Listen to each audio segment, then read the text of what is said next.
I don't remember the first thing my father said to me after my husband died. I remember the second. When you recover, you should go back to your in-laws. I was lying on my mother's sofa, holding my newborn daughter against my chest. My husband had been dead for 6 days. My daughter was 4 days old. I had given birth alone, not because I wanted to, because my husband had died before he could ever meet her. The fire had taken him in less than 10 minutes. And somehow, while I was still trying to understand that my daughter would grow up knowing her father only through photographs, my parents had already decided where I belonged next. My mother stood near the kitchen doorway. "You're not our responsibility now," she said. I looked at her, then at my father, then down at the tiny face sleeping against me. I waited for someone to correct her. No one did so. I said nothing. That silence was the beginning of something I didn't understand yet. For years, I had been the easy daughter.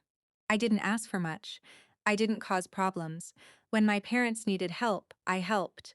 When my younger brother needed money, I gave what I could. When my mother complained that my husband was too busy, I defended him. And when my husband died, I thought for one brief moment that I could finally be the daughter who needed something. I was wrong. The strangest part was that I didn't feel angry at first.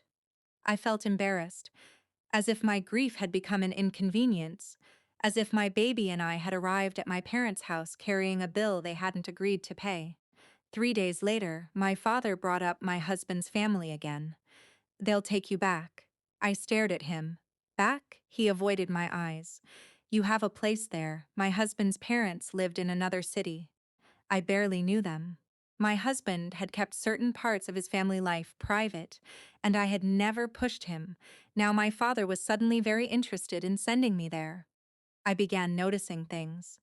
The way he changed the subject whenever I mentioned the fire, the way my mother became nervous when I asked about my husband's belongings, the way my father kept asking whether I had spoken to anyone from the police.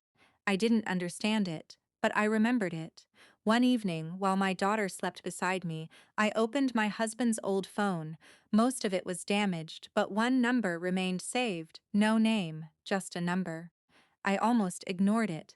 Then I remembered something my husband had said 2 weeks before the fire. "If anything ever happens to me, don't let them rush you into signing anything." I had laughed at the time.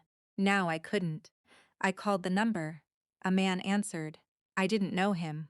I told him who I was. There was a long silence. Then he asked one question. "Has your father spoken to you about your husband's insurance?" My stomach tightened. "What insurance?" The next morning, the stranger came to my parents' house. He wasn't alone. 2 uniformed police officers walked in behind him. My father was sitting at the dining table. He saw them and stood up immediately. The stranger introduced himself as a lawyer who had been handling one of my husband's business matters. The officers explained why they were there. They were investigating new evidence connected to the fire, and they needed to speak with my father. My father looked at me. For the first time since my husband's death, he looked afraid, not sad, not concerned, afraid. He moved toward the front door. One of the officers stepped forward. "Sir, we'd like you to remain here." My father stopped. I didn't. I stayed exactly where I was. My daughter was asleep in my arms. The lawyer placed a folder on the table. Inside were copies of documents my husband had apparently prepared shortly before his death. Documents concerning an insurance policy, a property transfer, and a conversation my husband had recorded because he believed someone was trying to pressure him into changing ownership of something valuable.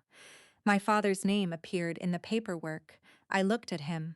He didn't look back. Suddenly, I understood why he had wanted me gone, why he had wanted me with my in-laws, why he had been so eager to know whether I had spoken to the police. It wasn't because I was no longer his responsibility. It was because my presence was becoming dangerous to whatever story he had been telling. The officers continued asking questions. My father tried to explain. I listened. I didn't interrupt. I didn't accuse him. I didn't scream. I had spent too many years trying to make difficult people comfortable. I wasn't going to spend another minute doing it. The investigation continued for weeks. There were questions, documents, statements, things I still don't fully understand. My father's actions became part of an official investigation, and whatever happened after that was no longer something I had to control. That was the strange relief of it. I didn't have to punish him. I didn't have to expose him. I didn't have to make him regret abandoning me. The consequences belonged to him now. I moved out of my parents' house. Not back to my in-laws, somewhere of my own. It wasn't beautiful. It wasn't permanent. But the first night I slept there, I placed my daughter's crib beside my bed and realized something. My parents had been right about one thing. I was no longer their responsibility. But they had misunderstood what that meant. It didn't mean I was abandoned forever.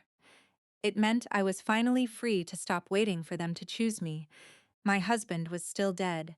I was still grieving. My daughter would still grow up without her father. Nothing about that changed. But I had survived the moment when the people I trusted most looked at me, holding a newborn and carrying fresh grief, and decided I was someone else's problem. And somehow, that was the moment I stopped seeing myself that way too.